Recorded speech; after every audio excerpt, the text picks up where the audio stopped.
সেপ্টেম্বরের যেই সময়টাতে বাংলাদেশে থাকার কথা ছিল ভারতীয় দলটির, সেই সময়টাতে বাংলাদেশ সফর বাতিল করে ভারত এবার আফগানিস্তানকে নিজের ঘরের মাঠে আমন্ত্রণ জানিয়েছে সিরিজ খেলার জন্য। এই ব্যাপারটি বাংলাদেশের জন্য সত্যি লজ্জাজনক। তাতে অনির্দিষ্টকালের জন্য পিছিয়ে গেল ভারত বাংলাদেশের সাদা বলের সিরিজটি। ভারতীয় ক্রিকেট বোর্ড থেকে সবুজ সংকেত পেল আফগানিস্তান, আর লাল সংকেত অর্থাৎ লাল কার্ড দেখিয়ে দেওয়া হলো বাংলাদেশকে। ভারতের সাথে দিল্লিতে 13, 15 এবং 17 সেপ্টেম্বর 3 ম্যাচের টি-20 সিরিজ খেলবে আফগানিস্তান, যে ব্যাপারটি ইতিমধ্যে চূড়ান্ত হয়ে গেছে। ভারতীয় ক্রিকেট বোর্ড আর বাংলাদেশ ক্রিকেট বোর্ড ভবিষ্যৎ নাগাদ ভারতের বাংলাদেশ সফরটি আদৌ হচ্ছে কিনা সেটা নিয়ে এখন পর্যন্ত আলোচনা চলবেই।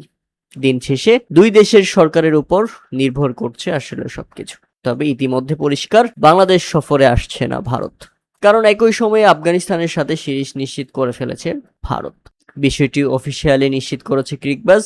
আমি যদি বলি, বিসিবির বার্ষিক আয়োজন বা সিরিজ অনুযায়ী 28 আগস্টের মধ্যে বাংলাদেশে সফর করার কথা ছিল ভারতের। সফরে 3টি ওয়ানডে ও 3টি টি-20 ম্যাচ খেলার কথা ছিল তাদের। 13 সেপ্টেম্বর থেকে টি-20 ম্যাচ খেলার কথা ছিল ভারতের। অথচ ভারত এবার আফগানিস্তানের সাথে 13 সেপ্টেম্বরে টি-20 সিরিজ শুরু করছে নিজেদের ঘরের মাঠ। 15 এবং 17 সেপ্টেম্বর হবে বাকি দুটি ম্যাচ। খেলা ভারতে হলেও এই সিরিজের আয়োজক আফগানিস্তান ক্রিকেট বোর্ড। অপরদিকে বাংলাদেশের সাথে আরো একবার নাটকীয় পরিস্থিতি। বাংলাদেশ সফরে এলো না ভারত, উল্টো আফগানিস্তানকে তারা আমন্ত্রণ করে নিয়ে গেছে নিজেদের দেশে।